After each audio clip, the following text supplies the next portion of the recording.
Mayor, thanks for taking some time. First and foremost, where do you go with the stormwater fee from here after what's transpired over the past week or so? Well, our stormwater issues remain, and so we have to continue to work with the council to come up with a plan and a path forward because we're dealing with a decades-old issue around stormwater, and we're also dealing with the fact that we have to be in compliance to receive our permits as it relates to stormwater. So we're going to continue to work on this with the council to carve out a path forward. As I said, it is a decades-old issue and it has to be addressed. Are you going to introduce this as a fee again through the Metro Council at some point, and when would that be? We don't have a date on which we will reintroduce the fee, but in the process, I'm going to have extended conversations with the council on a plan and a path forward. But once again, we have to have a sustainable, dedicated funding source because it is required in order for us to be in compliance with the EPA around our stormwater issues. What are those conversations going to look like with the council? Are you looking for input from them, or is this looking at possibly carving out other areas of the budget to support a stormwater? I think, quite frankly, we're going to have to look at all angles. I think fee is not off the table. I think, I will tell you right now, our budget can't maintain the amount of money that would have been dedicated towards our stormwater issues with that a fee can. But I am certainly open to, and the council knows this, I believe, that I'm open to having conversations to getting down to the nuts and bolts once again of what it looks like going forward so that we can address these stormwater issues that are not going to go away, that need to be addressed, that should have been addressed a long time ago, but were placed in my lap now to address. And of course, we've had other issues, whether it's been transportation issues, whether it's been infrastructure issues, my administration, I have been very committed and dedicated to making sure that we get the job done to address the issues that are presented to us. Some of the council members have floated the idea of looking at millage rates from other dedicated sources of tax-generated funding for certain entities within East Baton Rouge Parish. Is that something that you would support? It certainly would be premature for me to say I would not support that, because if I'm going to have conversations with them, I think I have to be open to hearing all different options, recommendations, suggestions, and seeing what will work and what won't work for us. Looking back on kind of what has been a tumultuous 2 weeks here, back to the first initial press conference announcing this thing, what would you have done differently looking back now? Listen, I would not have done anything differently. I have been operating on information that was provided to me. We were provided with information, and I acted on the information that was provided to me. So, for example, on August 30th, I was invited to have a conversation, a meeting with EPA and LDEQ. In that meeting, it became very clear to me that if we didn't take expedited action as it relates to our stormwater issues, that we were going to be faced with federal enforcement action. And we presented a plan at that time, and let me just say this was the first time I had an opportunity to engage with EPA and LDEQ. Our team here in city parish government had been having conversations since 2020. And actually, I understand that the legal team, at EPA and the parish attorney's office had been having conversations. But we presented a plan on August 30th that we were going to be dedicated to addressing our stormwater issues. And that plan, our team had to present to EPA and LDEQ a preliminary plan in October, then a follow-up Sure. plan in November, and then a final plan in January. Well, in those conversations with the state and federal regulators, was there ever a sunset or a timeline on this?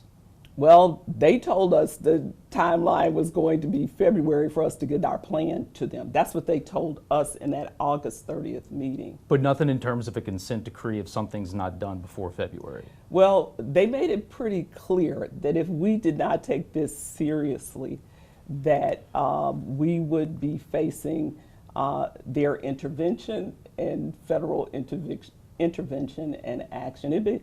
It was pretty clear. It was very clear. Whether it's warranted or not, the buck stops with you. You're kind of holding the bag on this. In that statement, you said that you were misinformed regarding the federal involvement of the NDA. Your administration's been under the advisement of the parish attorney's office on how to negotiate these settlements. Who specifically were you misled by? I stand. Was it the parish attorney? I stand by the statement.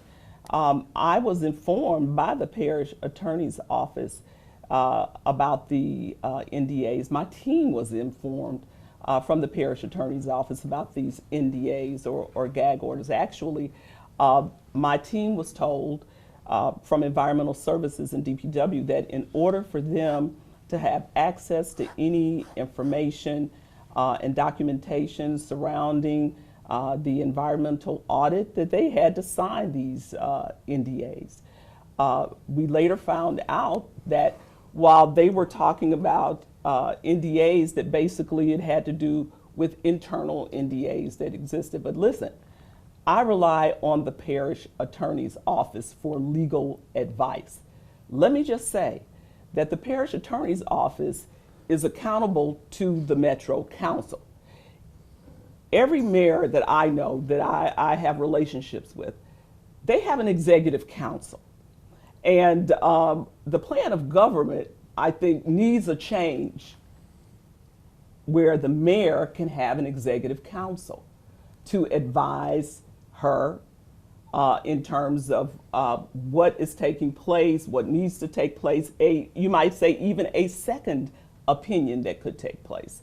But I do feel like I was misinformed at the end of the day that the parish attorney's office had been leading us, our team, and even the Metro Council down a path of NDAs in that they were part of the process that we had to adhere to. You had mentioned that you felt misled. I'm sure you've gotten bombarded with calls and emails that people in this community feel as though they were misled too. Council members are on record saying that they feel as though that they were misled by this office. Obviously, someone dropped the ball here, someone screwed up. What is your response to people that feel as though that they were lied to, deceived by the mayor's office? We got an email today, someone calling it intentional deceit. That's not true. People who know me as a public servant know that over the years that I have always operated with a spirit of integrity and honesty and transparency. I would never lead my citizens or the community that I love in any path of deception. I would never intentionally deceive anybody. I was operating on information that was given to me. And let me just say this, my overall goal behind the fee was to minimize any impact that a federal enforcement action would have on my citizens here in this community. We know we have a history of what consent decrees look like and the impact that they can have on citizens in the community in terms of elevating fees and rates, as well as the impact that they can have on a city parish government consent decrees in terms of our bond ratings and our ability to operate, whether we have a fee or not. Listen, if we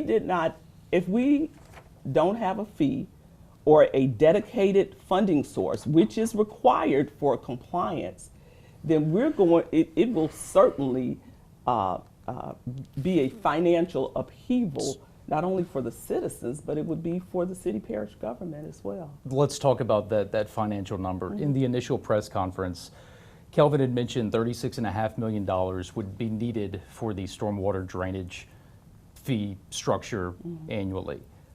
$5 million of that would be dedicated toward water quality and compliance, to getting compliance with state and federal regulators, and this has a lot to do with the Federal Clean Water Act. Why not start there? Why not start with $5 million just to get into compliance and then possibly revisit the drainage issues?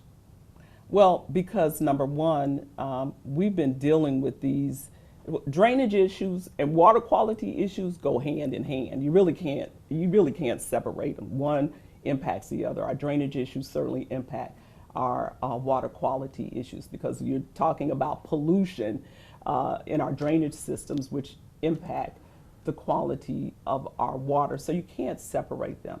And secondly, we had to operate in good faith when we talk about a plan with EPA and LDEQ.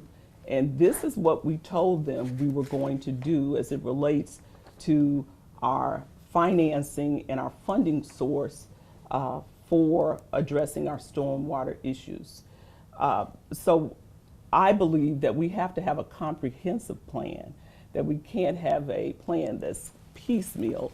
We have to have a comprehensive plan to address these decade-old issues that have certainly been crippling our community for years. Well, not just here in Baton Rouge, but all across the country. People are struggling right now with inflation. Why is it a good time to saddle them with yet another fee?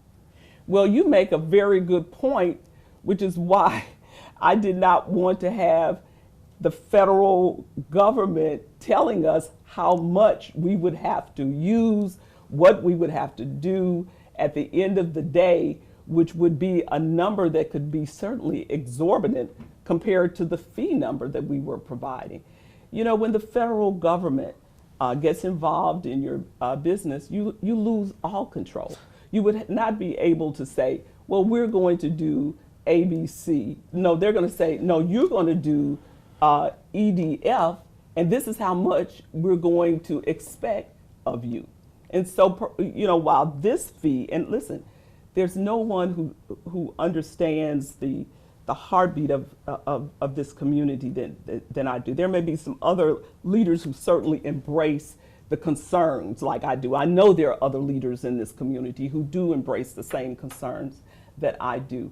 But my overall motivation for implementing the fee was to help minimize and mitigate the possibility of an exorbitant amount of money that would be asked of us and our people from the federal government. Well, what's that dollar figure to compare the two? I don't have that dollar figure at hand, Okay. But we know from a historical perspective, if you look back on what happened with our sewer fee, we went from zero to an exorbitant, amount of money that was tagged on to the citizens of this community. They had no control over the amount of the fee. The city didn't have any control over the amount of the fee. The federal government said, this is what you're going to pay, and this is how many years you're going to do it. And guess what?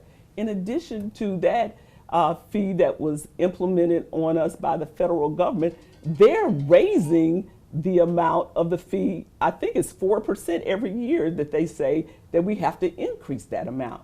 That's why I was trying to take control of the situation to help the citizens of our community so we would not have to just comply with whatever the federal government says is going to be our future. So why not send it to the citizens in the form of a tax vote?